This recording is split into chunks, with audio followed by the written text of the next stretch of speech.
The evening started like any other, warm, relaxed, and filled with the kind of comfort that only good friends and good wine can bring. Soft music drifted through the room while laughter echoed from every corner. Everyone looked happy, calm, and completely at ease. I was feeling playful and confident, just bold enough to make a joke that I thought would get everyone laughing. With a teasing smile, I leaned toward my husband and said, "Honestly, I think I need a new husband. This one's getting boring." Then I nodded toward another man standing across the room, expecting everyone to laugh and expecting my husband to roll his eyes or tease me back the way he always did. Instead, everything changed in an instant. The warmth in the room disappeared the moment those words left my mouth. My husband's eyes locked onto mine, calm, steady, and so cold that a wave of panic rushed through me. The conversations faded. The laughter stopped. Even the room itself seemed to freeze. A chill crept up my spine as I waited for him to smile or laugh it off. He did neither. He simply stared at me in complete silence, his expression unreadable. It was the kind of silence that felt heavy enough to press against my chest. I tried to hold on to my smile, but it slowly faded. Everyone around us noticed the sudden shift. Heads turned toward our table, the music suddenly felt too loud, and the tension between us filled every corner of the room. Finally, he spoke. "If you think you need a new husband," he said in a calm, measured voice, "maybe the problem isn't him. Maybe it's you." His words struck me harder than I ever expected. Conversation stopped completely. Forks froze halfway to plates. Friends exchanged stunned glances. The man I had jokingly pointed toward shifted awkwardly in his seat, clearly wishing he could disappear. I forced out a nervous laugh, desperate to fix what I had done. "I was only joking," I whispered.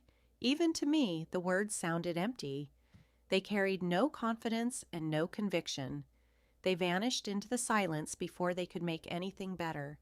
He didn't react. He didn't smile or even blink. He leaned back in his chair, never taking his eyes off me, allowing the silence to stretch longer and longer. My throat tightened. My hands became damp, and every heartbeat echoed painfully inside my chest.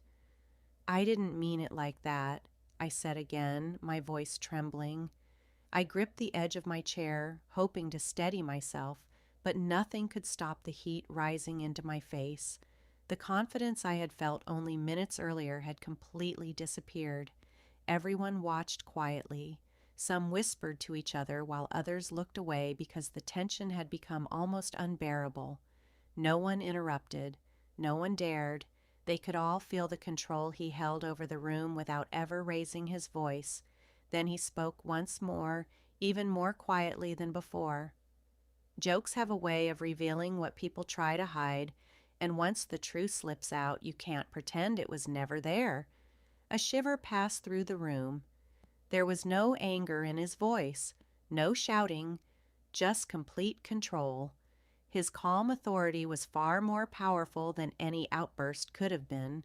Every movement he made carried a quiet intensity that kept me frozen in place. The minutes crawled by. I felt exposed, embarrassed, and painfully small. My earlier confidence now seemed childish and careless.